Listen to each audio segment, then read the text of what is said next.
Earthlings, and welcome along to another Still Alive. And the pertinent question, Ronnie, are you well and more to the point, still alive?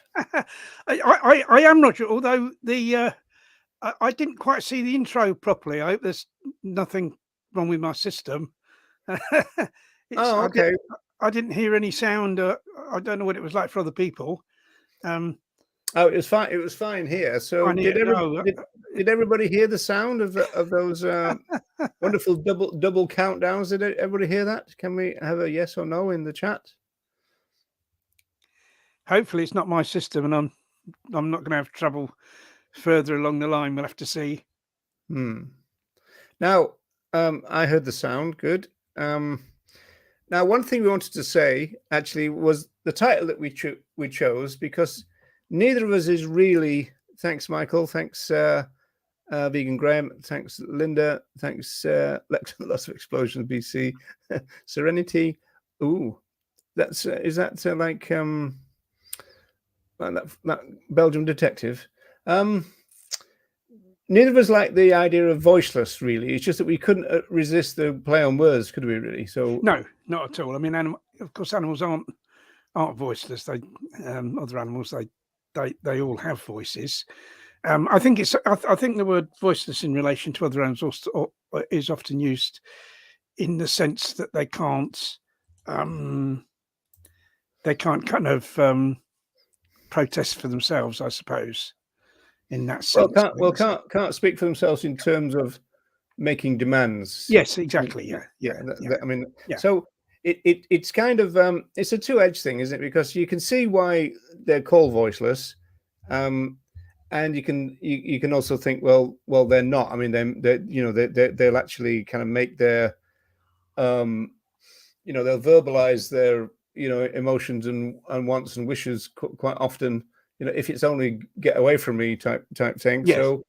So so it's a double-edged thing. But in terms of a social movement, I mean, this movement, often people say it's the animals' movement, and of course, that's kind of true. They are the subject of our movement, but they don't run it and they don't populate it. They are just the subject of it, and so in that sense, they are voiceless. We are their voices. In terms of whether we eventually want to go into politics, as you suggest, Ronnie, then we'll be their voices. We're not going to get a herd of cows going into Downing Street, although it might improve the quality of the debate. Well, I think they'd do better than the present government. I think if they did improve the quality of the debate. So we could kind of understand all that. Also, people, chat away in the comments. As you can see, the best place to do that is on my YouTube channel.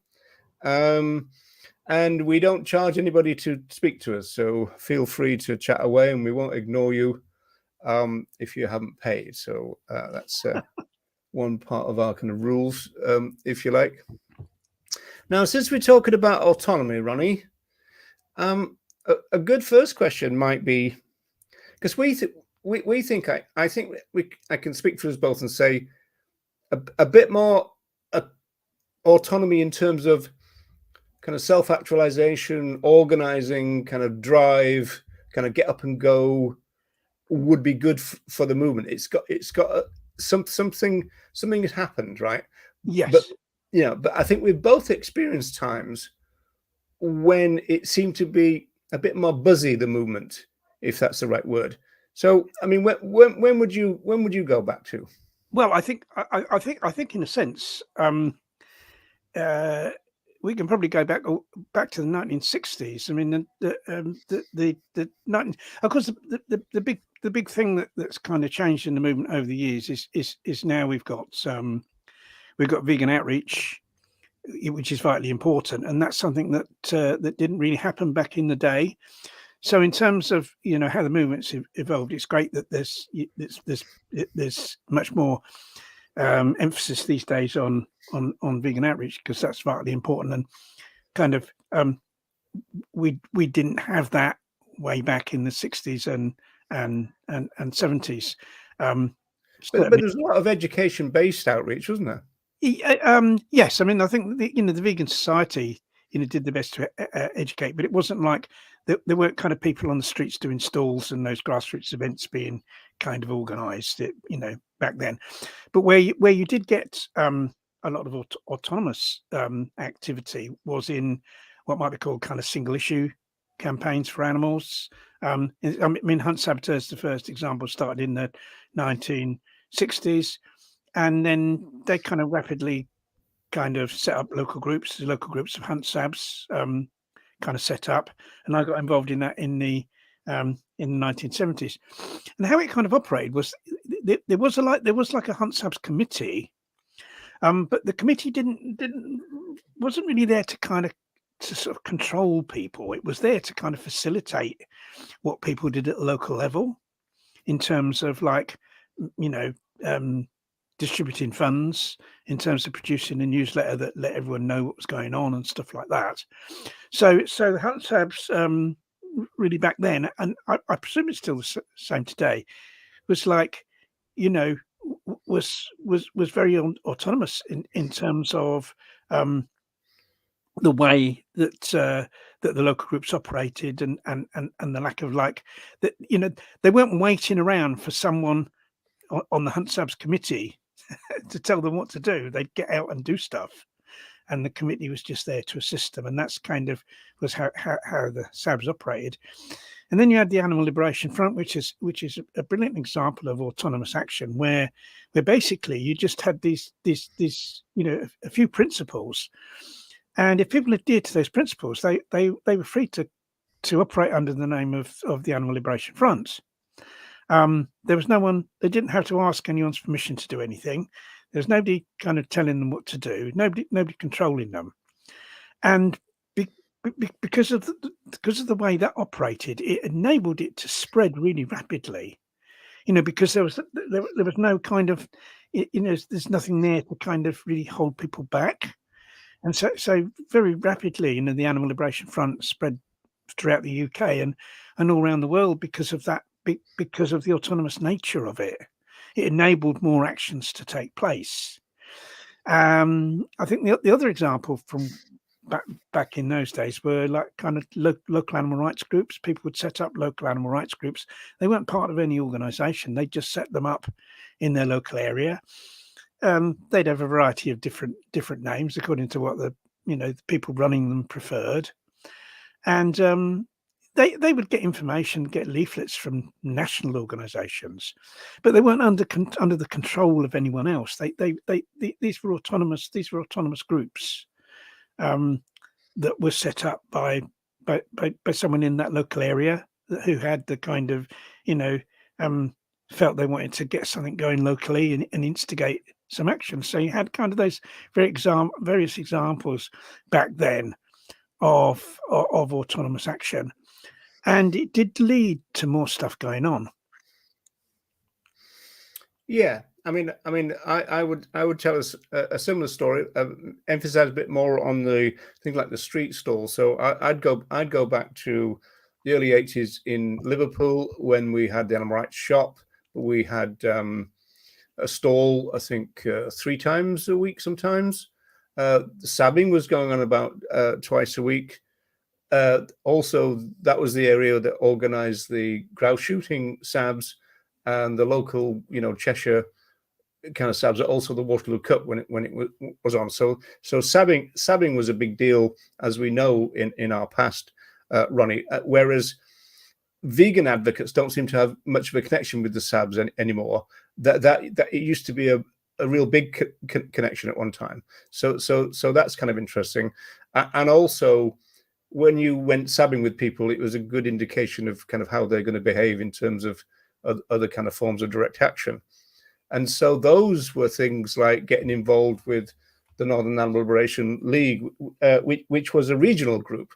So you had all the local groups coming together to do regional activities. And so you had Liverpool, you had people from Yorkshire, like the Sheffield area, you had people from Manchester, because that's where they were based, but all the kind of satellite towns and cities around Manchester, Bolton and Bury and all that, they would all have their own local groups. So Bury Animal Rights and Bolton Animal Liberation, this kind of stuff. So it was following the pattern that you were talking about. You know, I suppose. Well, let me borrow, because I prepared some stuff from this little book. Just indulge me for a minute, folks, which is Waves of Protest. Now, there is a chapter about the animal movement, although it's not in the right bit in a sense, because the book is focused on mobilization, and that's where the animal movement bit is. It's based on organization, and that's the relevant part for us today, I think. Then consciousness, strategy, and tactics, and then declines of movements, you know. So it's quite interesting. They point to research that was done in the 70s through into the 80s, and essentially they looked at what was good for a movement. What was it, kind of a loose structure, or was it professionalization, or was it a combination of the both?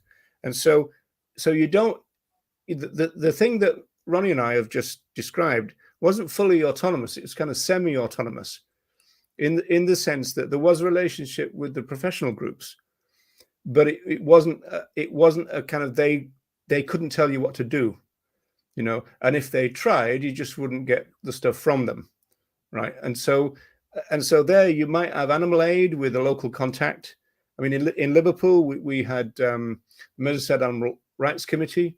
Then we had people who represented the League Against Cruel Sports. We had people representing Compassionate Animal Farming, the SABs, as I said. And so all that kind of came together. I think there was a contact for the BUAV at the time. So if we did anything in the town centre, they would all come with all their own stuff and plonk it on the table. But it wouldn't be branded in that sense. So in that sense, it was much more autonomous. Even more so in Ireland. I mean, it was quite refreshing for me when I came to Ireland to find that there wasn't really a big national group influence here, and so most of it was kind of grassroots, and it's really quite interesting that the way the research suggests is that the local grassroots groups were loose. And so they were quite fractured, and they came together, split apart, and there was a lot of movement within that kind of structure. The national groups are more professionalized and bureaucratic, and they tend to last longer. But in terms of who are the kind of movers and shakers, it really was the grassroots. Now, it seems to me that the difference now is that the grassroots has almost become commercialized and corporatized now. And so now you've got influencers, for example, who don't, I mean, they themselves are not trying to set up local groups. They're almost like setting themselves up as the spokesperson for the movement, and you're the audience, right? Now, that wouldn't have happened back then. It would be more like, well, I've got an idea. Do you think it's any good? You do it too, right? And so in that sense, I think the movement in the past was a bit more kind of dynamic, right? But what it led to, I think, is a lot more people becoming self-actualizers. And so they didn't wait around to be told what to do. And I think that's our worry, isn't it, Ronnie, that people seem to be doing that now, waiting to be told what to do. You know, rather than yes, I think the thing is, because obviously it's vitally important, I'd say, that we have as much vegan outreach as possible. I mean, I think anything that anyone does to help and you know, protect other animals is valid. You know, whatever they're doing. But I think unless we have a really large amount of vegan outreach, we're not going to achieve animal liberation, because we're not going to we're not going to create the cultural change that we need in order for animal liberation to be achieved. So I'm kind of you know, thinking very much about outreach and kind of how we do that. And in a sense, we kind of sort of need a combination of the past and the present, because vegan outreach really has only been going. Yeah, so we want the vegan stuff, but the structure from the past. We want the vegan stuff that we got today, because there's been we've only really in any kind of in any kind of big way, or kind of very much in any way at all. In a sense, we've kind of only had outreach going, certainly here in the UK, for about the past 25 years. And that's really recent in terms of, like, the history of the what you might call the animal protection movement, or even the animal rights movement. And so it's how can we get as much outreach as possible in as many places as possible? What formula do we need to kind of devise for that to occur? And kind of what I see as kind of happened in recent years is you've got these kind of global groups, really, global or international groups that are kind of have become the kind of organisers of outreach. You have, for instance, Anonymous for the Voiceless was probably the first one that springs to mind, and you've got these kind of other groups as well, sort of kind of connected with veganism, like the Save movements, and then you've got groups involved with direct action, such as Animal Rebellion, who are now Animal Rising, for instance. And then there's DXC as well. They're kind of another one. And the thing is that what and it's great, it's great that there are these groups getting out there and spreading the vegan message. But I think there's also a kind of, I would say, a negative aspect to it, in that I think the control they kind of the control they kind of have over their members, over the activists, actually limits the amount of activity that can take place. Because what you have is people sort of like waiting round for when's the next cube of truth, when's that going to happen, so that I can go into the nearest big city, with other people from all the surrounding area, and do a cube of truth. And that's great. But how often do these things happen? Perhaps every few weeks. What about the time in between? And what about the actual places where all those people live, where there's probably no outreach going on at all, in the communities where those people live, that are kind of going into the big cities to do the cube of truth, right? There's probably no outreach happening in those places. But there's no reason why they couldn't still be doing that. And in the meantime, exactly, there's no reason why they couldn't be doing that as well. I'm not saying to do it instead. Although, to be honest, Ronnie, somebody's still got to explain to me why you need a donor giving millions of dollars to a couple of people in Australia to tell people in Ireland how to hold laptops in the street. It seems to me a bit bonkers, that, because I don't understand that at all. I mean, we've got the internet now, for God's sake. The idea that we can't get a few people with a few laptops, or even get them together and club in, or do a fund, crowdfunder and everything, which is what a lot of the chapters of these groups have to do anyway, because they don't get money. I mean, I'd say, my first kind of thought was that the funding was in order to buy the laptops and the screens for the people locally. Turned out not to be the case. Yeah. Well, then I do wonder what's happening with it, to be quite honest. But in a sense, that's kind of, that's an important issue. But it's a kind of, it's probably not the main point of what I'm saying. In that, what I'm concerned about is that people are waiting around to be told what to do, right?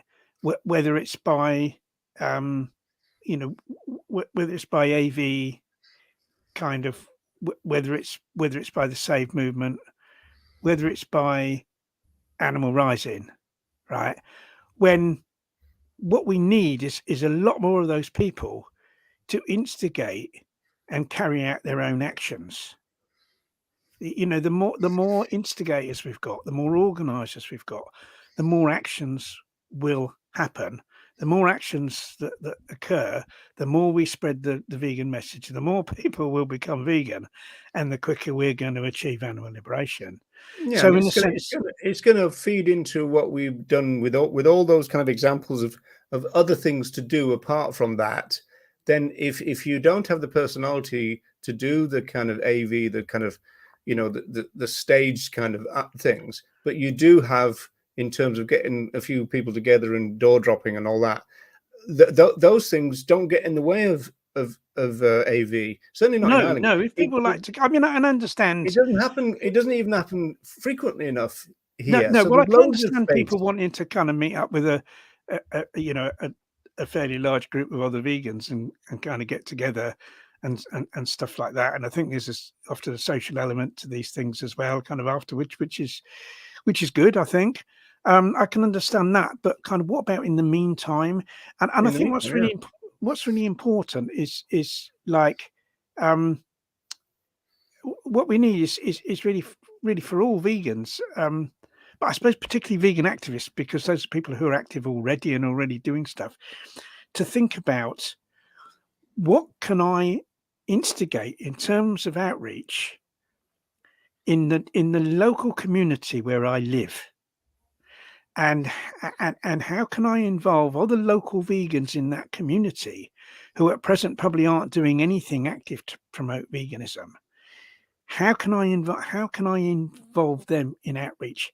How can I get them doing stuff locally so that we have outreach going right down to a community level? It's not just happening in But the centre of that's big what we cities. used to have, Ronnie. And I think Deb's point here speaks to exactly what you talk about.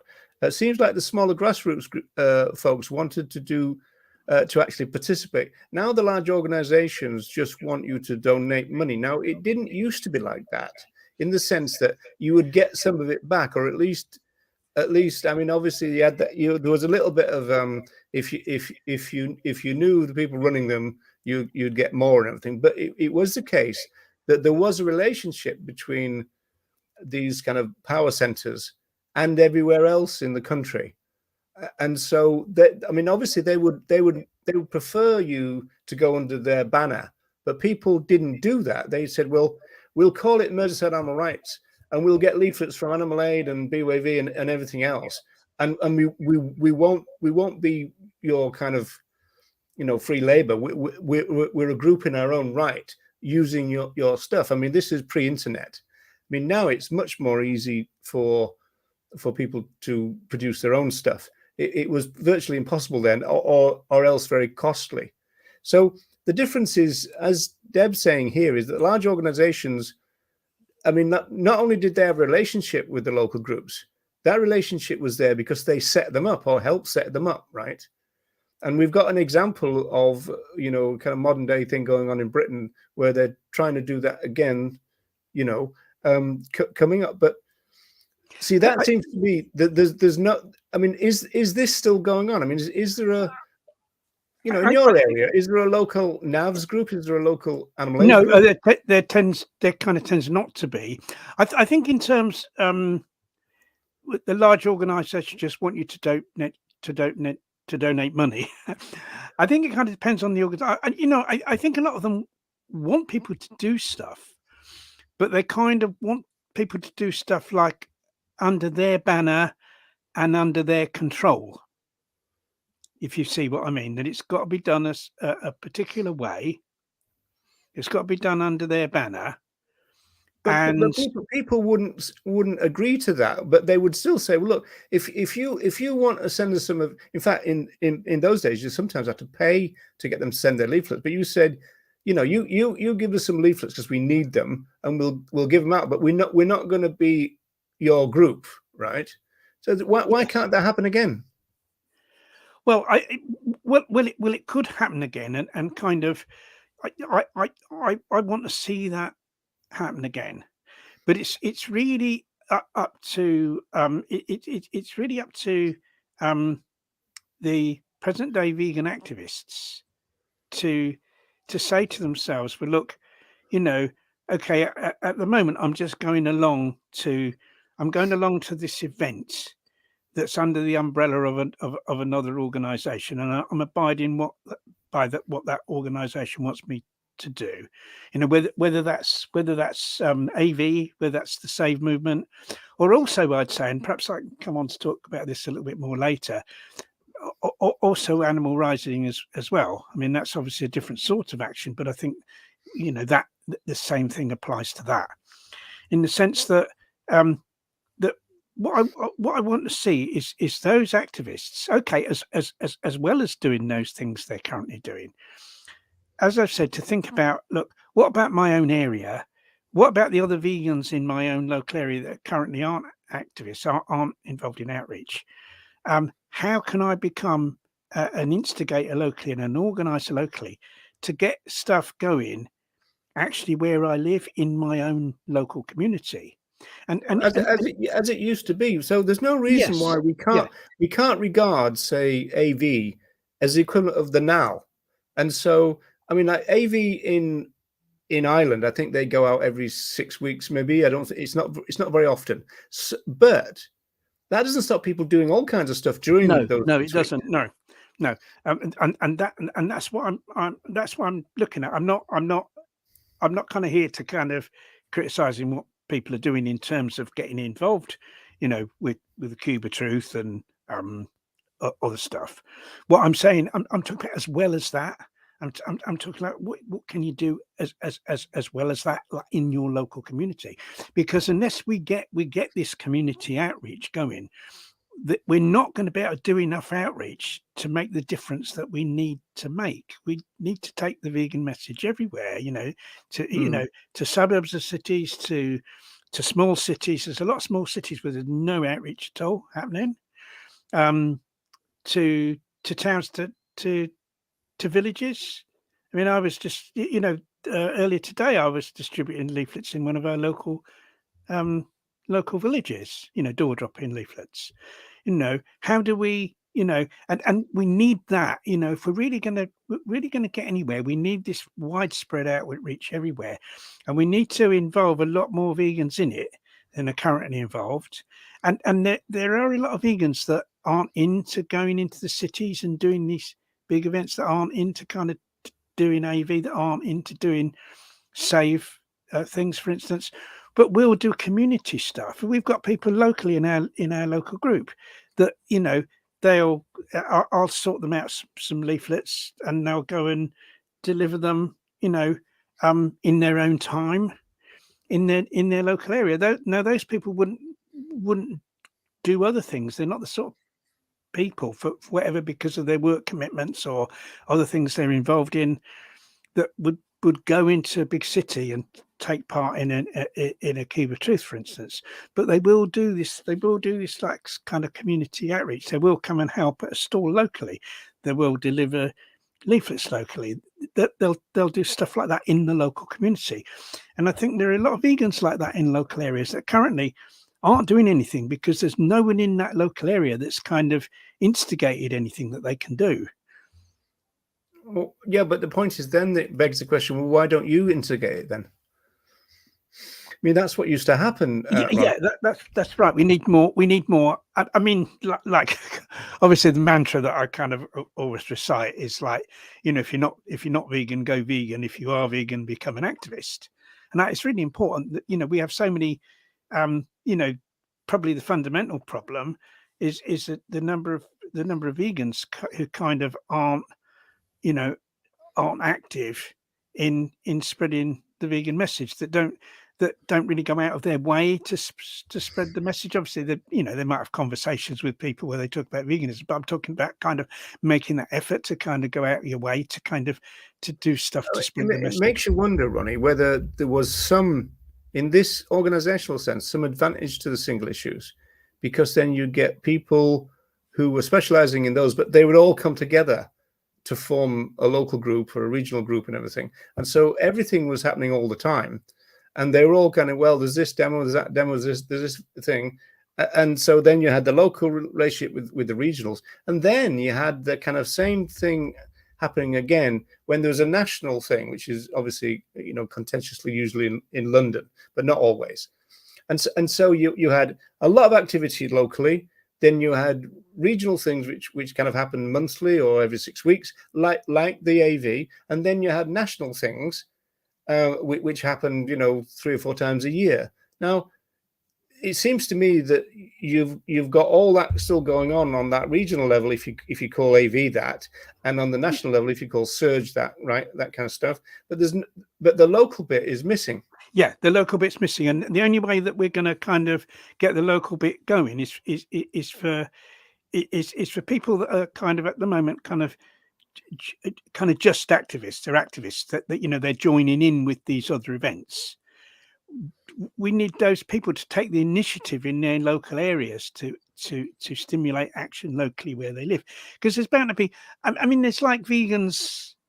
I mean, certainly it may vary. Kind of, there's people from other countries, obviously watching this, and it may not be the same everywhere. But certainly here in the UK, there are vegans. There are vegans everywhere, and so it's a question of like, how do we stimulate more of those vegans to do stuff, and one of the ways we do that is actually providing activities that those people feel they can get involved with, or kind of encourage them to do what they want to do. Yes, so nobody tells them what to do. Yeah, but you see, so I'd say that a lot of the people, I'm saying, if you're not an activist, become an activist. But say if you're an activist, think about how can you be an organizer, and how can you be an instigator of outreach where you actually live, because there will be vegans all around you, and it's baffling. It's baffling to me, Ronnie, because now we've got the internet, which we didn't have back in the day, and we've got this incredible global instant communication tool, and yet our ability to kind of contact each other seems to be worse. It doesn't make any sense. Yes, I mean it's kind of strange in that we kind of, back in the day we didn't have that, but we still a lot of people wonder how the hell did you manage to organize anything when you didn't even have a mobile phone. Do you know what I mean? You didn't even have a cell phone for people listening. Yeah, but all that says to me, Ronnie, is that now we've got mobile phones, now we've got the internet, now we've got these, Google things and all the other kind of companies putting out these kind of things, so you can make a leaflet in 10 minutes. We've got all that now, and there's less of it than then. It doesn't make any sense to me. It seems weird. Whether it's a kind of political stroke cultural change, you see, going back to say the 1970s and into the 80s, what were the influences then for younger people? I mean, you had a lot of liberation movements carrying out stuff. Yeah, punk rock as well. Yeah, like for instance, kind of early 70s over here, we had the Angry Brigade, and you had various like kind of anarchist stroke groupings that carrying out actions autonomously. Now, then, not all stuff that we would agree with. Some of the stuff was violent, but it's the kind of very active feminist movements. Yes, rock against racism. This is where you used to pick up people who were going, "Oh yeah, I'll do a bit of that." Yeah, and of course punk, do it yourself. You don't have to be like this super slick band, with loads of money and stuff. With a producer and all that. And all that stuff. Yeah, it's all the DIY culture. It was DIY. It was a DIY. That is gone from the movement now, right? And I think that has kind of, BC says something interesting, Ronnie, in the sense that I don't think it has to be binary. I don't think we're suggesting it would. A movement that embraces both top-down and bottom-up approaches. Yeah, I think that's what we've been saying, really, because I think I mean, the people with the money at the top, they should have a structure by which they can facilitate people wanting to do stuff for the good of the movement, not necessarily the good of their group, but for the good of the movement. They've got to get around the fact that, our group is more important than the movement. That's not true. It's the other way around. No, yeah, I mean, absolutely, because what's the fundamental aim of these groups is to kind of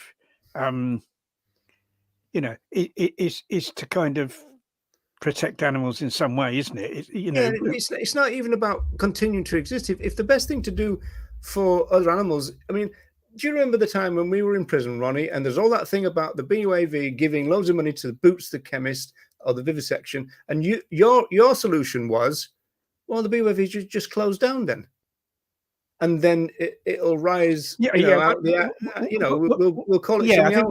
what it was the BUAV, British Union for Abolition of Vivisection. They got sued by Boots. They got sued by someone, you know, and you know there was some organisation involved in vivisection demanding money from them. Yeah, and your attitude was, well, we're not going to give vivisectors any money. We'll just close down. Just close down because you still carry on operating. You've still got your campaigners, and you just reform. You know, I don't know what happened. That's where the branding comes in. If you went to an AV group now and go, just close down. You know, if something happened where they just needed to disappear or something, just close down. You know, oh well, what about the branding? What about the T-shirts and all that kind of crap, right? It's as though we've got this corporatized kind of, you know, branding system of a hierarchical structure, and it's kind of getting in the way as far as I can see. Well, I think anything that limits the amount of action that takes place is a problem. And you've got you've got these groups that kind of, yes, they encourage action to a certain extent.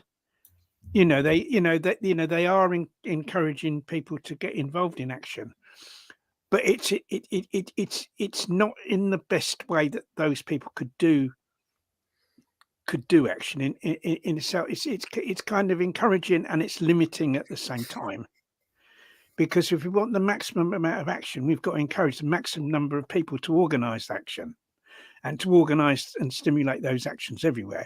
That's the way you get the maximum amount of action. And in terms of outreach, that's the way you get the most outreach and end up with more people becoming vegan.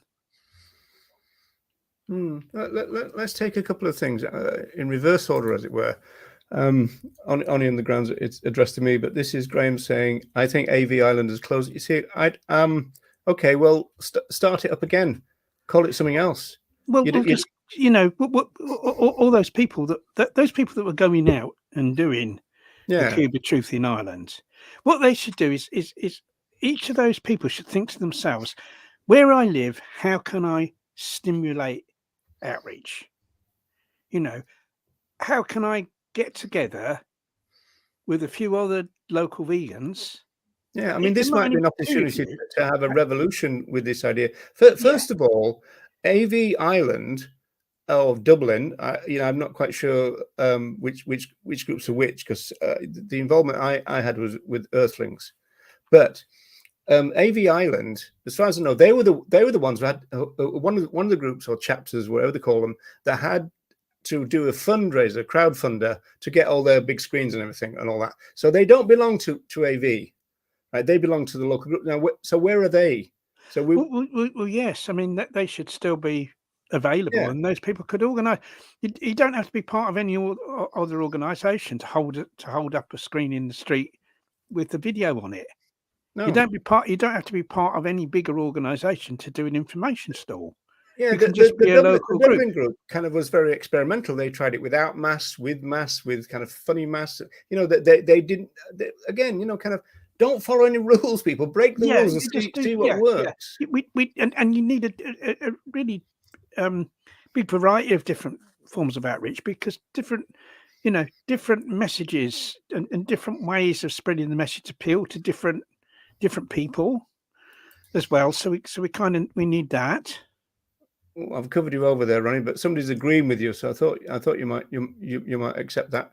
I think groups now are more strategic and want to measure the effectiveness of their actions.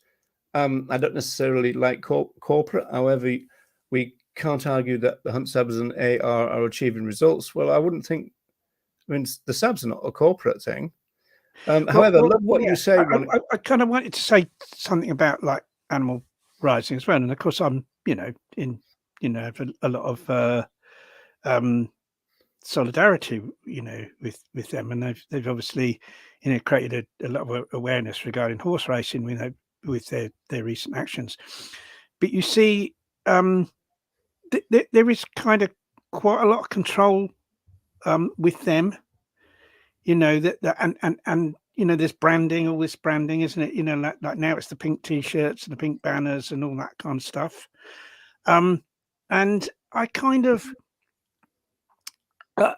I think direct action as a form of awareness raising is like really is kind of really important. Back in the day, we used direct action as a kind of to win the war. It was more like a war. Yeah, we were there to make these, to make these companies lose money so that they'd go out of business. And it was that kind of. It didn't involve the public, but of course, if we're going to achieve animal liberation, we've got to educate, a really large number of people to actually believe in it. So awareness raising is like really important. And so I think direct action can be used as a as a really good tool for awareness raising if it's done in the right way. And I see stuff like like what DXC do, and Meet the Victims, for instance. That's another, people that do the open rescues and go into these farms in different places and all that, and then get publicity from it. I see that as an important form of awareness raising, providing the messaging's right. It's good actions and good messaging that kind of we need, and sometimes the actions are good and the messaging isn't so good. And I see that. So I see kind of animal rebellion stroke animal rising as it's been like something that's been it's been an important development in the movement. But you see, I think what I'd like animal rising to do is to say to people, look, just do it yourself. Get together in a local group. Here are certain principles that we want you to abide by. Very simple principles, right? And then just organize your own thing. Organize your own awareness raising direct action in your own local area. It might be only 5 of you, and the publicity you get might only be in the local paper, but it's still publicity and it's still going to reach thousands and thousands of people. Sometimes a small group of people can achieve, and that, like a kind of example of that type of thing where people took autonomous action was, we did a show a few weeks ago about the action that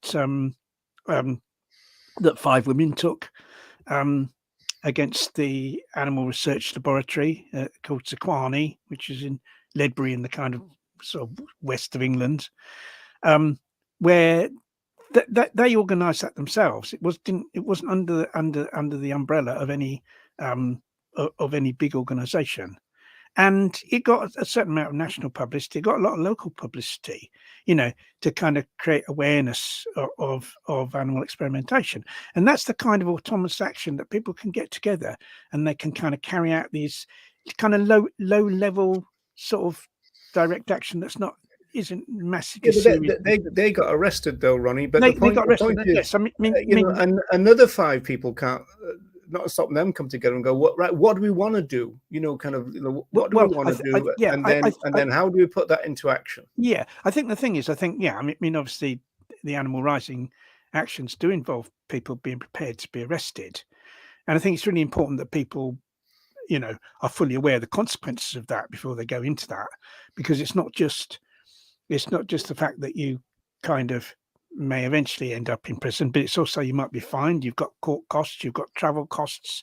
So there's a lot of costs involved. There's a lot of money involved. The thing is, right, I'm going to push back here, because I don't think it's a question of people looking around to see what is out there that fits what they want to do. It's kind of, right, who wants to do stuff, and then what do we want to do, irrelevant of all the other stuff, completely autonomous from it. You just think for yourself. You don't have to follow any rules or any principles. Just go for it, right? Yeah, but I think if you say, like, I'm kind of looking back to sort of the ALF and how that spread. What's the reason why the ALF really took off? And I think one of the reasons for that was because because of the autonomous nature of it, because people were, there were some very simple principles. And if people just abided by those, then they were entitled to call their action like an ALF action, and to go out and kind of do stuff. And that did encourage people to do it. That did encourage people to do it, because but I'm not quite sure how this brings us up to today, though, because we can't act like the ALF now. No, we can't act like the ALF. But what I'm saying is, it's an example of where setting people free from control enables more stuff to happen. You see, because nobody, all the local ALF groups weren't waiting around for somebody to give the order, weren't waiting around for somebody to tell them what to do. They just went off and did it themselves. You see, and what I'd like to see is I'd like to see that kind of be applied to outreach and to actions that are kind of designed to promote veganism and to to really oppose human supremacism and speciesism. I want to see people kind of acting autonomously and not waiting to be told what to do by some big organization. I think where the kind of the big organizations have come in is helping to stimulate and encourage that. And that was kind of like, in a sense, it's kind of what the ALF did. I mean, the ALF was like a kind of there was a simple form of branding, I suppose, with the ALF, with the kind of slogans and stuff. But it was more an idea, wasn't it? It was an idea that kind of caught on, and that people people carried out actions in the name of, and I think that kind of. I think the best idea is not to hark back to the ALF, Ronnie. It's to think about DIY culture and but you see, I'm only harking back to the ALF in the terms, because I know it's an example of that. I know an example of how autonomous, how allowing people to act autonomously, leads to a big increase in activity. And I kind of would like to see a kind of autonomous vegan outreach movement where people are acting to spread the vegan message in all sorts of different ways. I mean, some of that might be awareness raising, direct action. Some of it might be holding information stalls. Some of it might be might be door dropping. Certainly here in the UK we're able to do that. But the key to it is that it's people saying, right, I'm going to organise something myself. I'm not going to wait around to be told what to do by some kind of global grouping. Yeah, well, I mean that's it. That's it. Paul's saying that there's those Go Vegan World things out in Galway. Yeah, they are very expensive, but the interesting thing is if you've got a really active grassroots thing, it really gives you a boost. If you see one of their bus adverts going past, I'll tell you that, because people are kind of cheering them and everything. When we first saw them, it was Go Vegan Island at the time, we couldn't believe it. Like we were looking at every single bus, and then we were pointing them out, and people were looking at the buses. So more people actually saw the advert than would, because I think advertising on buses is an interesting thing. I actually went up one time to the bus stop, and when one of the buses pulled in with a big Go Vegan World advert, I was looking at all the people in the queue, and none of them looked at the advert. And I was wondering, where does that kind of psychology? What does it do? Is it subconscious? Is it you don't actually have to sit there and look directly at it, but you still see it? What's going on there? Graham's saying that SRI is Sentient Rights Island. So yeah, there was leaflets being given out. That was in a place called Tala. You like this one, Ronnie? Somebody's bought some leaflets. Yeah. I mean that's great. Yeah, I mean leaflets are available for. I mean, ideally, I think you'd have like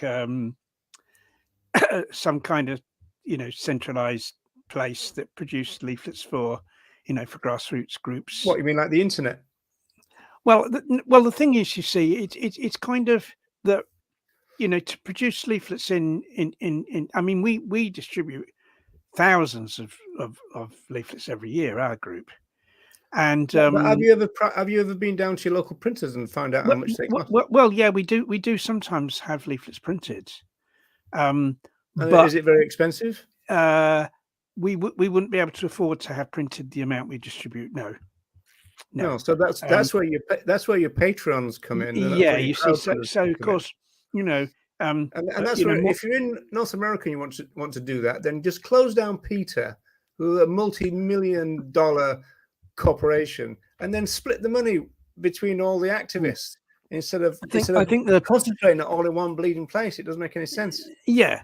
I think the thing is that kind of, you know, over here in the national groups, we you know, we do get leaflets free from groups like Animal Aid and Viva. You know, they will. You know me, Ronnie. I don't buy that because they're going to give you their own branding. Well, yeah. You see, the thing is, yes, of course. The thing is, if you went to Animal Aid and go, "Oh, look, we've got some leaflets. It's on a USB stick. Will you give us £100 to go and thing?" They'd tell you to piss off, wouldn't they?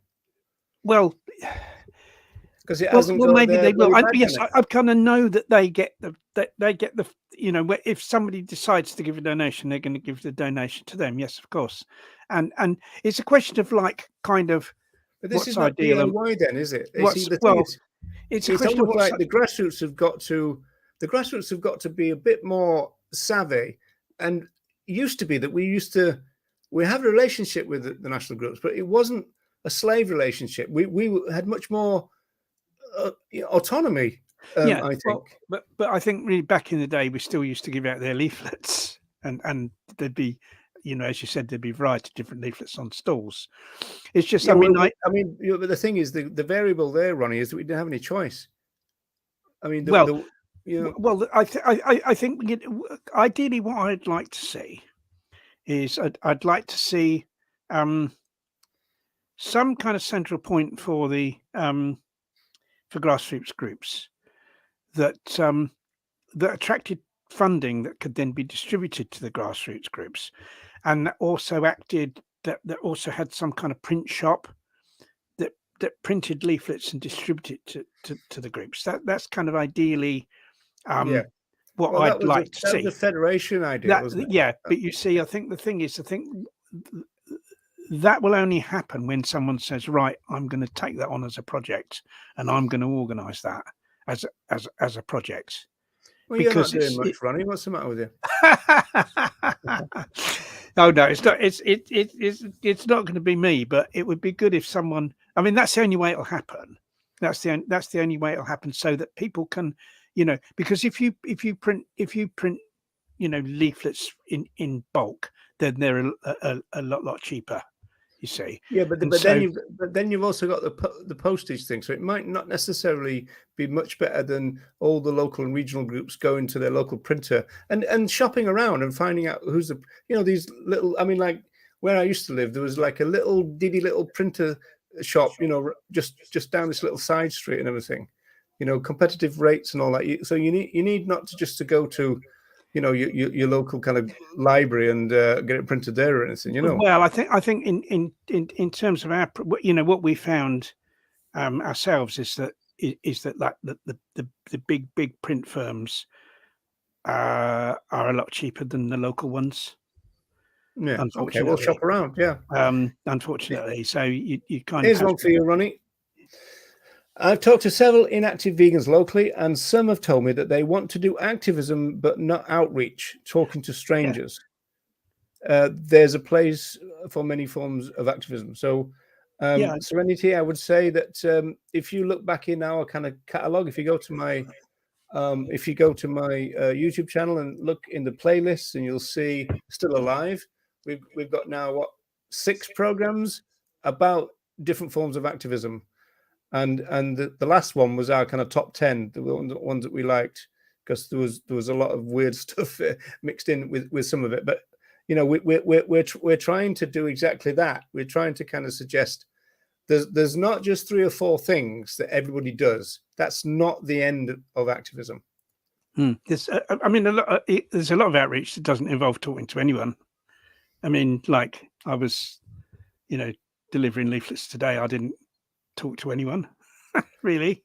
If somebody came out of the house, would you say, "Oh, this is not my group. I'm just getting paid"? Oh no, I wouldn't. I wouldn't say that. No. No, but you could do, couldn't you? But you could do. Yeah, you could say, "Oh, I'm just a leaflet deliverer." You'll have to get in touch with the people whose leaflet it is or something. If you don't want to get into an argument with someone. I mean, I don't. I'm prepared to like face them up, but not everyone's like that, But I don't really get. I don't really get that. It's very rare that I get anyone come out and say anything. They're more likely to do it if you're delivering, like, I've been delivering some election leaflets. We've got a couple of local vegans are trying to get elected to the council. I've been delivering leaflets for them, and occasionally you get someone come out and say something because it's like they don't like political stuff, Yeah. But that's more of a problem really than leaflets promoting veganism, I find. But there's lots of ways you can leave leaflets around in public places. There's loads of stuff that people can do. Let me say something about this comment. Sometimes people are willing to talk to strangers on outreach during video outreach events, are happy to help by holding a sign or TV. That is true, but also there's that in-betweeny thing where somebody who thinks that they are completely unable to talk to anybody, if they go to and get involved with things, and they just sit and watch and learn by trial and error and all that, and then you end up that these people who feel as though they could never do it end up doing it, and so again, this is where the community part of it is. If you end up campaigning with your mates and all that, then you can get that kind of confidence. Now, obviously, there's going to be some people who'll never be able to do it, but there's going to be some people who feel as though they can't, but they can in the end. Yeah, I think that's right. I mean, we've had people kind of help at our stalls, and they've kind of just watched, and then after watching for a while, they've kind of got involved in kind of talking to the public. So people can learn, and people can. I mean, that's what I did to do with street stores, because of course I'd never spoken to the public. I was just going round at night breaking into places. I didn't want to speak to the public. I had no contact with them. So when I realised that I kind of couldn't really do that anymore, and I thought, well, what can I do now to kind of promote animal liberation? And I thought, well, I knew some people doing street stalls. I thought, oh, yeah, I could do that, but I'm really kind of, I've never spoken to the public before. So I just went along with them and helped them and kind of learnt the ropes from then. And then I ended up going out and doing street stalls just on my own in the end. So you can do that. You can learn from others how to do it. Yeah, well, Declan started Vigo, and he stood on his own for a couple of weeks, and then somebody else joined, and then he ended up with about 30 people down there. So yeah, it's better to do it. It's better to kind of, rather than try and have a meeting with people. So say you and hopefully people listening to this will kind of be thinking about about instigating actions in their local area. But if you can get two people, I know what you're going to say. If you can get two people initially, that's better, isn't it? If you can get two, well, I mean, basically, it's better to say, right, I'm doing this, and who's coming with me, rather than saying let's have a meeting about what we're going to do. Yeah, shall we? Yeah, that's right. Yeah, because then you have a meeting and nothing. Just having a meeting about something don't do anything. It's doing the thing, isn't it? So it's far better to say, right, I'm going to be doing some like delivering leaflets. If you want to come and help, meet me at a certain place at a certain time.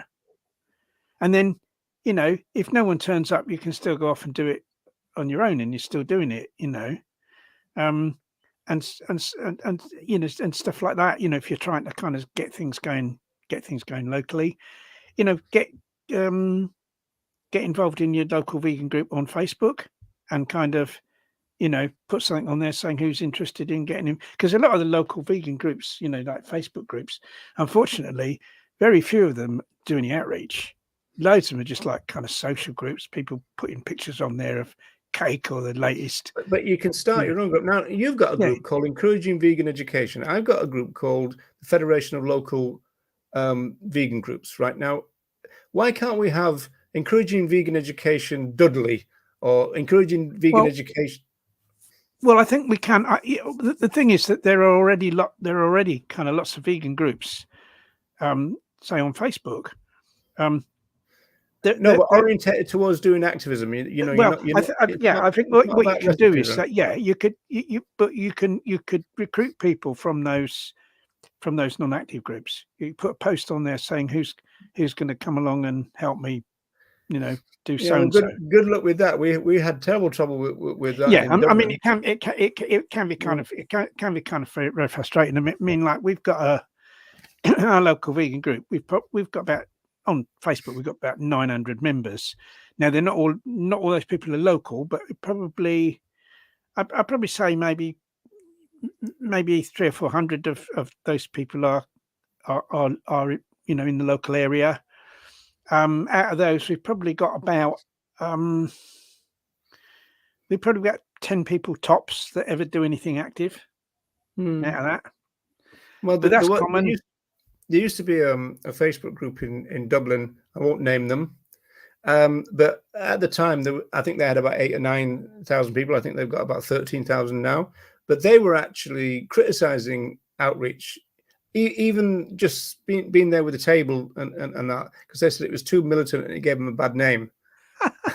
I know. So yeah, I know. So how do they expect to spread veganism? They're opening the they're always posting pictures of their food. Don't worry. So it's all going good. Yeah. Here's a language issue. Has vegan the term branding has its roots in letters or symbols being burnt into animal skin? Yes, I agree with that. Obviously, human slavery as well, and also related is the tattoos with the in terms of the Jewish Holocaust, I suppose. So yeah, I get that. I don't know whether you're suggesting that branding isn't a good word to use because of this. Then again, there was an activist group called 269 who actually used branding as an activist event, didn't they? Yeah, I mean, I think if these if these groups want to have their own. I mean, locally we've got our own branding. We've got a logo for our group and stuff like that. We've got kind of these high-vis jackets, like green jackets that we wear on events and stuff like that, so people know who the people are that they can talk to, if you see what I mean. So locally you can have your own little bit of branding, can't you? And are those high-vis jackets made out of plastic? Then that's not very green, Ronnie. What's the matter with you? Well, I think it depends. Well, I think the problem is single-use plastic, isn't it? They're certainly not single-use. No. But if the national groups kind of want to have their own brands, fine. But what I'm and kind of do their own thing, okay. What I'm talking about is people doing things in addition to that. It's about people doing their own thing locally. Yeah, I think this is interesting because we had this problem in Ireland. The fact that for some reason and it was the AV people in particular, because everybody else mixed and matched, but they would always turn up for the big things and they love to do all that sign stuff, and so you get 60 of them there and then nothing until the next one. They didn't show up anywhere else. You see, I think it's kind of one of the things. It's kind of going back to what I was saying, like a cultural stroke political thing in that kind of how things have changed, especially in terms of like younger people. Is that the backdrop to kind of when we were young, there was a lot of autonomous stuff going on sort of elsewhere in society, like I was talking about punk, for instance. There was a do-it-yourself culture. Sort of anarchism was a bigger thing, and that's obviously autonomy. Are you saying society is not as radical as it used to be? Yes, we've had we've had the influence of neoliberalism and kind of corporate power and corporate influence has become so much greater since we were young, and we've got to remember that young people have kind of grown up against that background, so to speak, within that culture. But that begs a terrible question, Ronnie. It's a really horrible question. Is that if that's true, then maybe the likes of Save and AV have got it right, because they're catering for the kind of thing that those who grow up within neoliberalism are prepared to do, whereas what we're asking them to do is way beyond their capabilities. Well, I mean that may be true, and you know, you kind of almost, I've sensed with some people, and the kind of especially younger people, that they're kind of frightened to do anything unless it's under the auspices of one of these big organizations. In that kind of doing something outside of that, they're kind of scared. Why? In a way that they find why are they? I don't know. It's almost as if they find some security that they're kind of. Yeah, well, there would be that, but you get Yeah. security with your own group. Yeah, but it's just that, and I think that kind of, and yeah, I kind of think that, yeah, I think you're right. I think they've kind of, you know, have tapped into the fact that a lot of people these days want to be told what to do. But once again, it's an unless, isn't it? Unless and unless we get widespread outreach, we're not going to achieve animal liberation. And the only way we're going to get widespread outreach is through more people becoming organised and instigators. So, like, whatever the kind of, you know, cultural stroke social political background that people have grown up in, and, you know, and kind of, you know, if all these people want animal liberation, then that's kind of what they need to do. They need to kind of break out of those constraints and kind of do stuff themselves. Otherwise, we're not going to get there. Yeah, but what I'm saying, Ronnie, and again, this is the horrible part of this, is are we asking them to do something that a lot of them just can't do?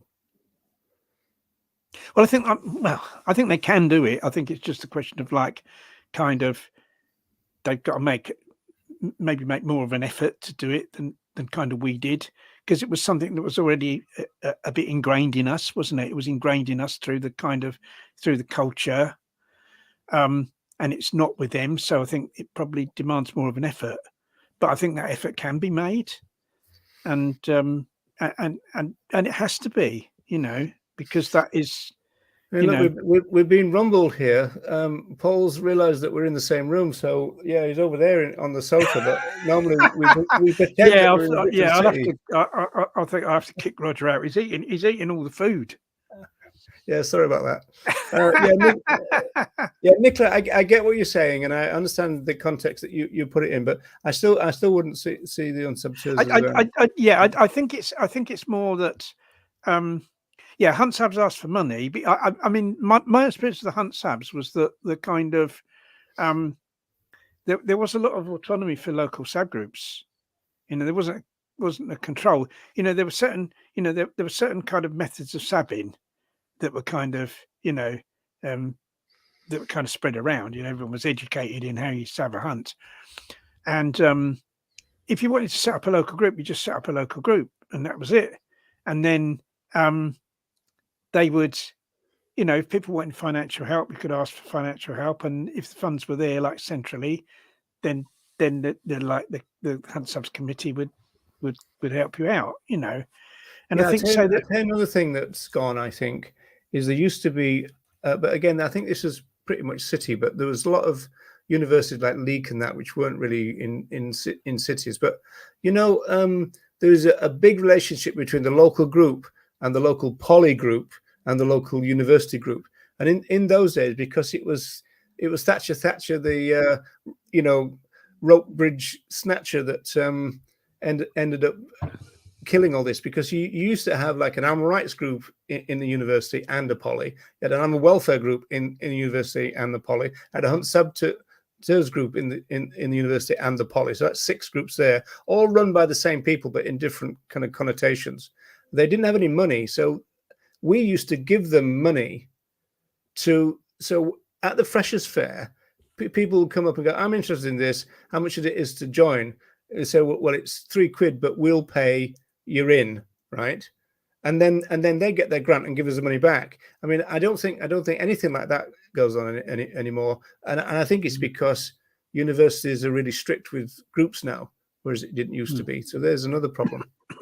Yeah, it's not, and it's not so much that I'm against people having logos and stuff like that. No, I'm not. It's more the control that kind of that groups exercise on people, saying that, you know, you have to do, you know, what we tell you to do, and you know, and kind of unless it's kind of centrally organized, you can't kind of do it under our name, so to speak.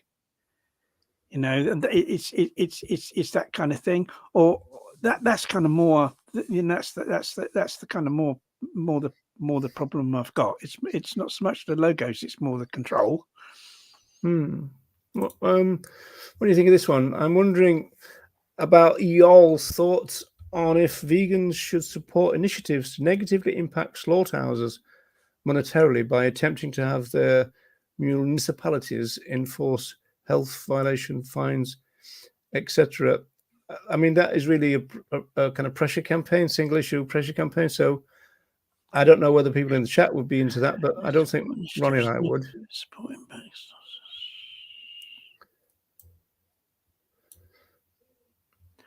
I suppose the idea is to kind of make kind it of more. What? Well, the idea is to make it more expensive to kind of operate a slaughterhouse, isn't it? And so that would mean that meat and stuff became more expensive because they had to recoup the costs of it? Well, it's hardly going to come much more expensive in the sense that it's subsidized already. Yeah, I think that's the difficulty. I mean, to me, I think the most important thing is educating people to become vegan, because it's that. Yeah, I mean, that's getting to the core of the issue, isn't it? That's getting to the core of the issue. You're doing everything at once. Yeah. Yeah. But again, it's quite weird because I think that's probably why it's a little bit different, because I think a local group used to come together. You know, if I think about the Merseyside Animal Rights Committee, and then somebody goes, "Oh, I'll tell you what, I'll write to Animal Aid and become one of their contacts," and somebody else said, "Oh, I'll write to so and so and so and so," and so that you ended up with some relationship with the central groups, but you had your own autonomy, and of course, if you're just talking about veganism, but then again, that still wouldn't stop them being an Animal Aid contact, would it? No, and I think one thing that the national organisation used to do is that they would let people know who their local group was. Some of them would publish. That's what I mean. It was a give and take kind of situation, wasn't it? More so than now. That's why I put Deb's thing up first, because I mean, like, you used to have a big kind of local contact page at the end of their. You know, I mean, like, is there a tag on any of their websites which has got a big list? I don't know. I mean, I think it's. I wouldn't like to see people's. I wouldn't like to see people's contact information. No, of course not. I mean, you wouldn't put, you know, kind of, you know, and I'm out on Thursday burglars. But they can say, you know, there are groups in these areas, and if you want if you want, let us know if you want them to contact you. That way round, so to speak. No. Yeah, another thing, good exercise as well. Door dropping. Well, you know, instead of going for your daily walk, you go for your daily door drop. Oh yes, it is. It's good exercise, and it's kind of, you know, and it's, you know, it's positive in more ways than one, isn't it? It is. Yeah, it is. That's right. Do you want to move on to this Viva thing, Ronnie? Yes, there's been here in the UK. It's been an interesting, I think, good initiative by Viva, where they are trying to stimulate people to get active locally. And this is the page on their website. I don't know whether you can. So what do you like about it? Do you want me to scroll down? Yeah, what I like about, from what I've read, what I like about it, you know, they're trying to stimulate people to organise things in their local area, and they say that they'll provide the resources for people to do that. Outreach philosophy. That's interesting. Yeah. At Viva, we engage, educate, and promote change in the general public. Okay, so there. Now this is interesting, because if you look at that picture, it's all use that word, sorry, branded with Viva stuff. So, but then you've got pictures like this one, which is a Viva gazebo. Are they giving these out to groups, or are they loaning them out? I thought they'd stretch to giving a gazebo away. Well, if they bought them in bulk, Ronnie, might loan a gazebo to people. Yeah, I mean, you can get a gazebo. I mean, I've got a gazebo, or our local group's got a gazebo we've used for years, and I think it only costs £20. Oh, well, that's a garden one, isn't it? It's not. It's like, yeah, but Yeah. it's kind of it's sort of lasted, you know. It's Yeah. Well, I mean, yeah, I nicked one off Bernie Wright when we started VIP, and it lasted about 5 weeks. It was smashed up and all kinds of stuff. kind of depends. I mean, if you we just took this wreck of twisted metal back. yeah, I think you know, if you have, you know, if you kind of, you know, a storm comes along, but even some of the more expensive gazebos can be destroyed in a really high wind. So Yeah. Oh well, no, ours are industrial weight, but I mean, yeah, you do have to weigh them down. Now, look, yeah, is Viva's in Bristol? Is it? well, they're based in Bristol, but Well, this might be the key to what's that going might on be here. the one that they're doing. But I think this is good. You know, that they're, you know, Yeah, but it says a couple of activists got together in 2020 in central Bristol. They wanted to provide an unashamedly vegan information point where people could come up and ask questions like, what is all this fuss about? Veganism, I am vegetarian and would like to transition. Where do I start? And we used to get a lot of people saying that. They kind of go, I'm really interested in veganism. That's where I want to end up. Can you help me kind of on my journey? And I know that, you know, that's a controversial thing.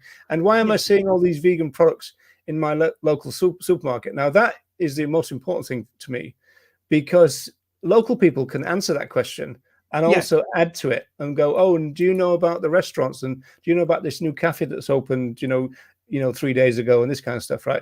This is the benefit of the local aspect of things. I think they're great that they're doing this, because previously what they did was they said that they'd have particular campaigns that they'd want local groups to get involved in. For instance, they had one to do with Costa, the coffee, the coffee cafes chain, and it was to do with That's Costa. easy for you to say. Yeah, yeah, it's a bit of a tongue twister, that, wasn't it? And it was to do with they were getting milk from some that had come from a dairy farm that Viva had exposed as being particularly bad. In other words, to me, Ronnie. An ordinary run-of-the-mill dairy farm, probably like all of them. Yeah. But what the idea was, the idea, and they had kind of, they were asking, like, you know, local groups to do stalls outside these Costa places. What for? Well, it was to encourage. It was actually not kind of against Costa. It was to encourage people going into Costa to have plant milk instead of dairy milk. Yeah, okay. So you can do that anytime without having some welfare expose of a farm. Yeah. But you see, what it was they were asking existing groups to kind of take part in that campaign, and that's kind of, you know, what they've done sort of historically. As they said, we've got this campaign, you know, we want local people to get involved in it, and they do it with door dropping as well. They say, we'll supply so many leaflets free for you to door drop in your local area. But this is rather different, because this is actually, instead of asking local groups and local people to do things, they're actually stimulating the creation of local groups. So this is much better. Yeah, but I mean, I think it's. I mean, I've wondered whether a local group might get together and go down to their local, you know, Macdeath, and ask people. You know, we're asking you to try the Mac plant, right? And tell us on the way out what you think. That might be interesting. I mean, people could do. It would hurt me to get involved with Macdeath at all, but yeah, it might be an interesting one to do. But I mean, the thing is, just an example. There are so many different ways that people can campaign locally. You know, there's so many different things people can do that you don't have to be tied to like one particular form of action. You see, and what tends to happen with a lot of the kind of, or so, you know, certainly some of the kind of globalized organizations, it's like kind of, there's just this one particular form of action that they want people to do. Whereas if people are more autonomous, they can do all sorts of different things. Yeah. Now, if I'd have got this loan from Viva, I'd have done what Andy's suggesting here. I'd have covered all those signs up with something more, like, talk to us about animal rights violations. Veganism is peace, or something, right? I mean, what's the point of having Viva signs all over the shop? Nobody even knows what it means. No, I mean, I agree. Yeah, I agree with this. It would be better if it did say be vegan, but I suppose it's kind of like, yeah, because obviously people see that and Viva will get money from that. That's probably why. It's back to the fact that they think they're more important than the movement. Well, yes, I think it's kind of, yeah. I think it may be to do with fundraising as well, though, in the sense that people think, oh, well, everything they do is to do with fundraising, Ronnie. Well, I think one of the problems with the sort of national organisations like that is, in a sense, their first priority has to be getting money, because they have offices to maintain, they have staff to pay. Well, shut them down then, and let's give the money to the grassroots. I mean, like, if Animal Aid sends you some leaflets, they're thinking, oh, this is going to make loads of vegans in Ronnie Lee's area, or are they going to go, oh, Ronnie's going to act as free labour and we'll get some legacies? I think probably both, to be fair. Yeah, okay. I think both, but it's just the practicalities of kind of how, I mean, ideally you'd have like a grassroots kind of federation with a central point that kind of produced the leaflets. Isn't that the DIY culture challenge to you yourself, Ronnie? Is to wean yourself off from these, these. Well, it's just the practicality of like kind of affording to do it otherwise. I think that's the difficulty, and I think it'd be the same for lots of groups. I mean, obviously, in that we just couldn't afford to pay ourselves to have the amount of leaflets printed that we currently use. I mean, you're right to raise the federation and encouraging. I mean, our movement has got nothing compared with the people we're against. We accept that, but in terms of our movement, it's sloshing with money. I mean, there's money all over the goddamn place. People, jet setting all over the world. There's loads of people with wages. There's loads of people with duplicated jobs. There's loads of duplicated offices and everything. We're not short of money. It's a question of where it all gets caught up in, and that's the corporations and now the influencers. And I don't see them kind of going, oh, if you need a bit of cash to get a laptop, here you go. But I mean, there might be. Hopefully, they are. But you don't. Yeah. I think the practicality. I think that's all true. But the practicality is like, how do we actually kind of change that? How do we kind of get Well, the first job is to do. I mean, the first job is to do what you want, which is to get autonomous, active, self-actualizing. DIY culture, thinking for themselves, groups everywhere, and that automatically would diminish the power of the national groups, or at least it means that they would have to listen to that voice more, and they might have to give a bit more back again, because this is what I've always struggled with this, in the sense that if you've got somebody and go, well, look, I can't do outreach. I'm too old, or I don't want to. I'm too shy. Blah blah blah blah blah. I know. I'll send money, 80 miles away to Kent, instead of going, who's in my local area? Oh, look, here's Ronnie Lee. Give you some money. I think that people look for a central point to send money to, and so a federation of grassroots groups would need to have that central point that people could send. Donate. It's a bit like the Hunt Sabs that I was saying. The Hunt Sabs, get sent money centrally and then distribute it to local groups. And certainly that's what they did. What about this? Serenity. A large organisation provide a sense of identity. So can local groups. I mean, you actually kind of come up with a name yourself. I mean, isn't this just lack of imagination, really, at heart? You know, we don't have to kowtow to the system as it is, the structure as it is. I mean, we're trying to bring about a vegan revolution here, folks, and you know, we can't get out of the national group system.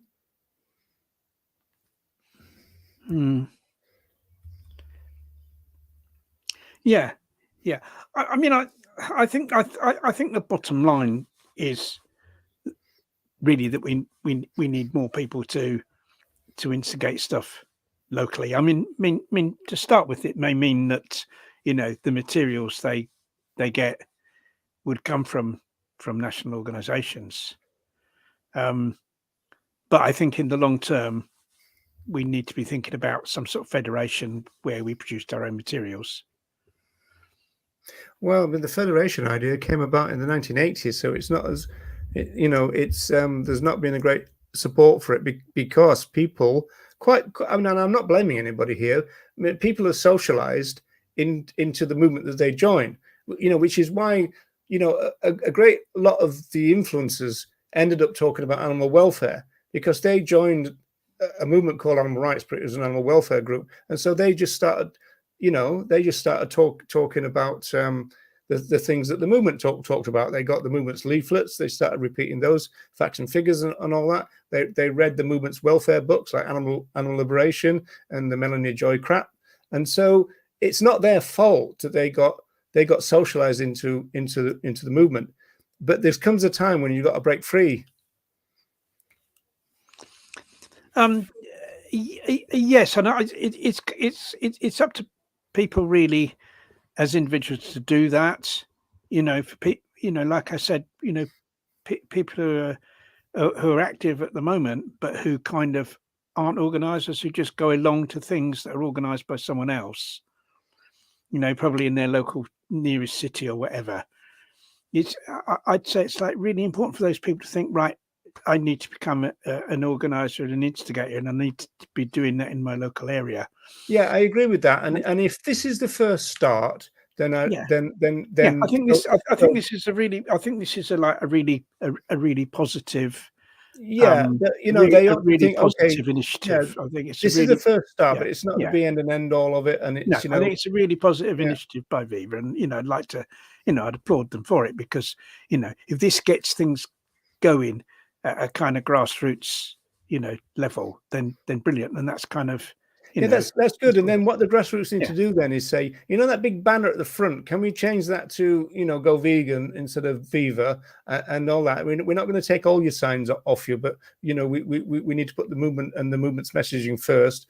This is all about food. What is the messaging of the literature that's going to be important? I mean, the food thing can be a little bit of a brings people there. It attracts people, but yeah, I don't have much of a problem with that. But if the messaging is about food, and if it does anything at all to suggest that veganism is a diet, then there's a major problem. Yeah, to be fair, I think their literature doesn't do that. I mean, it does. I mean, they have so much literature on so many different aspects. But certainly, there's a good idea. Spray over. That's right. That's it. That's what you need to do. Just cover it over. Everybody can get some vegan gaffer tape. You just put something good over it. Well, it may be that some people do that, but at least they're kind of sort of providing they're kind of encouraging people to get active locally, and they're providing people with resources to help them do that. And I think that is a really positive. I know, right? I mean, I know. I'm kind of devil's advocate here, but you're kind of accentuate the positives. I can see what's going on, and I agree with you. Really, it's just that, you know, the structure of the movement is, you know, it's fecked up, you know. Absolutely, but it's a way of finding. It's really finding a way out of that, and how do we go about kind of changing that? And it's a slow process, but we don't have much time, and it's kind of like the worst thing for me is it's kind of got worse, where we started off the evening talking about what used to be and what is now. What is now is not as good as what used to be, except that what is now is, generally speaking, a vegan message. Yes, that's kind of, and kind of what we need is like a combination of the two. We need a vegan message, but a movement that's more grassroots and more decentralized to Yeah, spread but that message. another question though, Ronnie, is how come there's a big push, or at least there's always this terrible feeling that a lot of people are getting the idea, including a lot of activists or at least new vegans or whatever, that veganism is a diet. Where's that coming from? Because like I mean that is, I mean, where does that come? Is that coming from the national groups? Is that coming from the influencers? Is that coming from the grassroots? Where is this veganism as a diet message coming from? Or is it coming from the corporations and all the kind of food suitable for vegans that's in the supermarkets? It might be coming from the journalists who don't know better, because we Because you see, the thing is that you see veganism as a diet is kind of really no fundamental threat to the system, because veganism as a diet can still be used as a way of generating profits. Because basically, and we see this happening. All these companies that produce animal products are sort of diversifying into also bringing out products that are suitable for vegans. I mean, almost all plant milks are certainly the parent company that produces the plant milks are dairy companies. And you've got a load of like meat companies that are now producing. I'm afraid Brentos has got vegan products. Richmond, the sausage company, they're producing vegan sausages now. All right. Yeah. So it's you can it's business as usual. It's business as usual. That as long as people still consume stuff, then these companies are still gonna kind of make a profit, because if you are you saying that those type of companies, the dairy ones doing the plant milk and the Richmond people doing the plant-based sausages, they're the ones pushing it's a diet? Well, I think it. I think it kind of sort of increases the increases the idea that it's just to do with the food, because when it wasn't so easy to kind of operate socially as a vegan, when there wasn't all these products you can just go and pick off the shelf, we would kind of put a lot more thought into it, I think, about kind of what it all meant. Whereas now, if it's so easy to just kind of switch and get exactly the same product, but only it's plant-based instead of containing animal products, then that doesn't require a great deal of thought, does it? And I think it's in the interests of these big corporations for veganism to just be regarded as a diet, because if veganism is properly regarded as it is as a philosophy, like a philosophy of animal liberation or liberation for all sentient life, then that involves a lot of other stuff, doesn't it? And one of the big things it involves is that we have to we have to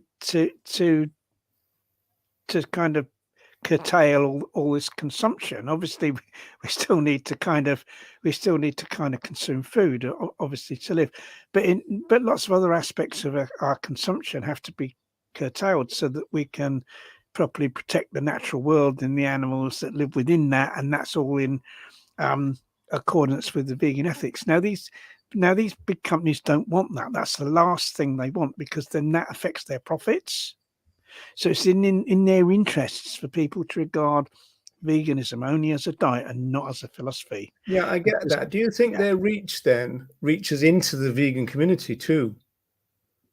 Because sometimes you get a lot of people in the vegan community saying it's a diet, or at least making statements that would suggest that it is, right? So is that the corporations, or is it the fact that we've just not, we're letting it slide a little bit in terms of? I think it's been allowed to slide because it's become kind of so much easier to get the stuff that people don't have to think so much about it. Yeah, I'm not. I mean, I understand the point. I'm not quite sure whether that would stop you thinking about the philosophy, but I do understand the point. It's an interesting, intriguing one. That one. Yeah. I think they, you know, as long as they make money, they're not bothered. They're not bothered whether it's you know, selling stuff that's suitable for vegans or selling stuff that contains animal products.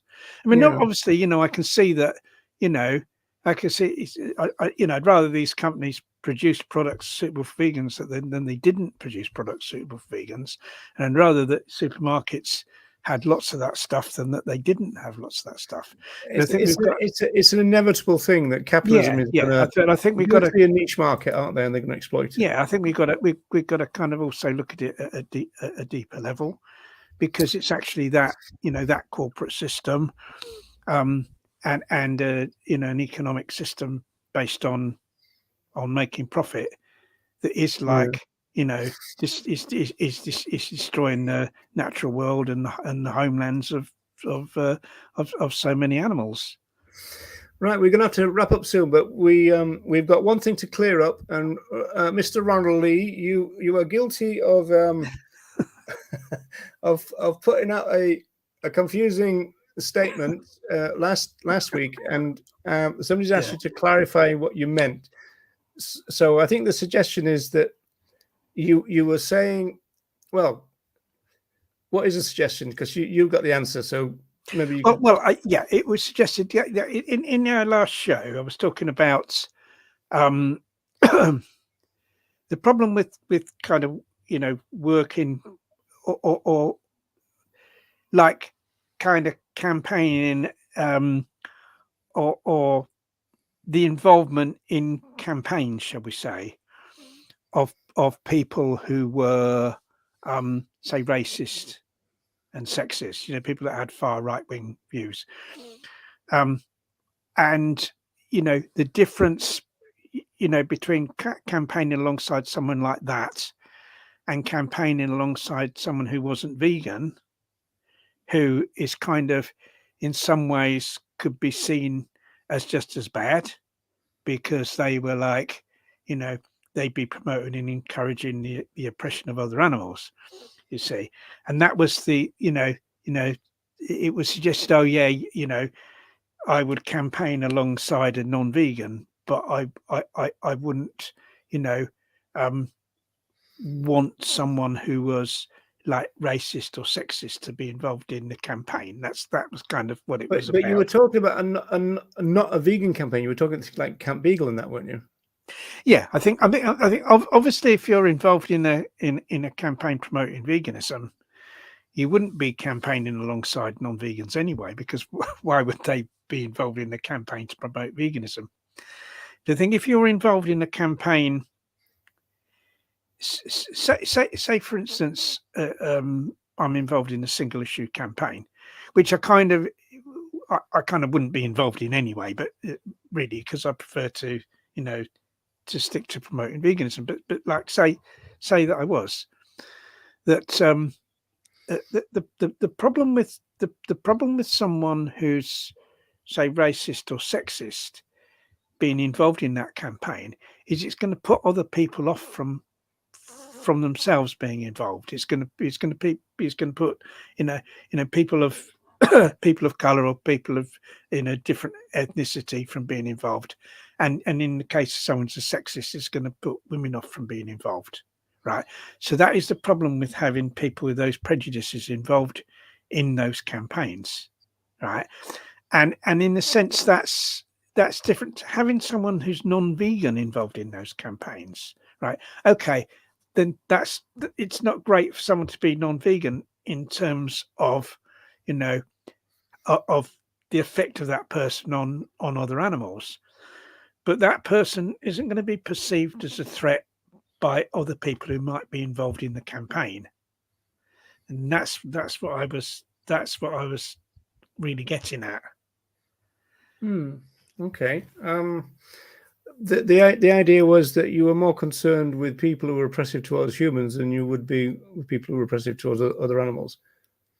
Well, no, it's about the practicality of like that, because because you don't want to deter people from becoming involved in the campaign, in any campaign really, whether that's a campaign for other animals or it's a campaign, on an issue involving humans. Say, so you want as many people as possible to be involved in that campaign. And so if you have someone involved in that campaign who's got like prejudices against certain people, then that's going to put other people off from becoming involved. But you're bracketing off the vegan campaigns here. That wasn't part of your argument, was it? The vegan ones, not going to, because you're not going to get. You're not going to get them anyway. It's like saying, I'd be happy to. The suggestion was that I'd be happy to work alongside non-vegans. To have non-vegans involved in that kind of campaign. But I wouldn't be happy to have sexists or racists involved in the campaign, and yet non-vegans are just as bad as sexists and racists, in a sense, if you see what I mean. Yeah. But it's kind of, but you see, having the non-vegans involved in the campaign doesn't affect other people involved in the campaign, because other people wouldn't see a non-vegan as a threat to themselves. Whereas they'd see someone who's a sexist or racist as a threat to themselves. And that was the point I was trying to make. Yeah. Okie dokie. Well, I thought it'd be important for you just to restate that. So that's it might not have been. I might not have I'm not sure how clearly I've stated it this time, but I may not have stated it clearly enough last time. But this is about, yes, I mean, this is obviously regarding campaigns regarding, single issue campaigns, like say a campaign against animal experiments, where you may have some people involved in that campaign who aren't vegan, for instance, or in a campaign on some kind of social justice issue involving humans, where you'd certainly have a lot of people involved in that campaign who weren't vegan. Yes, indeed. Okay, so let's bring this to a close. Then we've been on for getting on for 2 hours, and we're too old for this, Ronnie. You know that. Yeah, I've got to go and have a lie down now. But I'm just hoping that I mean, it's really a message for people listening, because it's there are people listening live, and also people that are going to be listening to the recording of this when it's shared, and it's mainly going to be vegans that that are listening. I mean, our show is really aimed more at the vegan community than it is at non-vegans, because it will be the vegan community. I wouldn't agree with that. I kind of envisage people like Donald Trump being my audience. Oh yeah, he watches religiously, doesn't he? He does. Yeah. And he will do so probably from his prison cell. Yeah, but he still hasn't given us a donation, the type bastard. No, he has got a few bob he could give. But so did you hear that people are actually sending him money for his legal campaign? Can you imagine? I know. You're sending a billionaire money for a legal campaign. The whole thing's a setup so he gets more money, isn't it? I suppose. Probably was. But yeah, I mean, I'd repeat what I always say, that it's so important that we have a real big increase in vegan activism, vegan outreach, and that we have that everywhere. And that means that vegans who aren't active, need to get active in spreading the message, even if that's just like taking leaflets with you and leaving them in public places and stuff like that.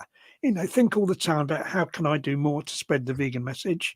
Yeah, be a vegan litterer, people. You've got a litter. Yeah. But you weigh up the. I mean, yeah. A lot of those leaflets will, end up. Well, hopefully they'll be recycled rather than just bins. But overall, I think the effect of it is very positive if we can get the message out there more and more. And to vegans who are activists, do think about how can you instigate and organise outreach activities in your local area, even if it's just with one or two other vegans. There's a lot you can do You know, you can do information. I mean, I do information stalls at different events, community events and stuff like that. I often do them just on my own. It's obviously better having more people, but you know, there are Because vegans. nobody will work with you anymore. No, they don't. No, I'm too horrible. I was thinking about the litter thing, right? If you have another team of people going where you've been door dropping, going 2 days later and saying, "Did you get a vegan leaflet? Did it do any good?" And they go, "No, it's nothing to do with me." I said, "Well, can we have it back then, please?" That's I suppose you could do that if you had anyone got time to do. I mean, it's difficult enough finding people to do the door dropping without finding them to go round and do all that. You know? retrieve the litter. Yeah, but can we have a look through your bin, please, mate? Yeah, but because we need more people to be organisers, instigators in their local areas. Otherwise, because you know everyone's a vegan, you know, if they're a genuine vegan, in other words, they're vegan for animal liberation, then you know, if you are one of those people, then what you want is animal liberation. Yeah, what do we want? What do we want? Animal liberation. But how do we get it? We get it by. When do we want it? Several decades ago. well, yes, but we only get it by spreading the vegan message as much as possible. So that means that all vegans need to be involved in doing that, and as many vegans as possible need to be involved in instigating it and organising it. And don't wait to be told what to do by some big organisation. Just go and do it. Go and do it. DIY culture. Yeah. So, people, we shall be back next week with another topic yet to be worked out and argued about, and so forth. And so we'll be back next week, providing, Ronnie, we are still alive.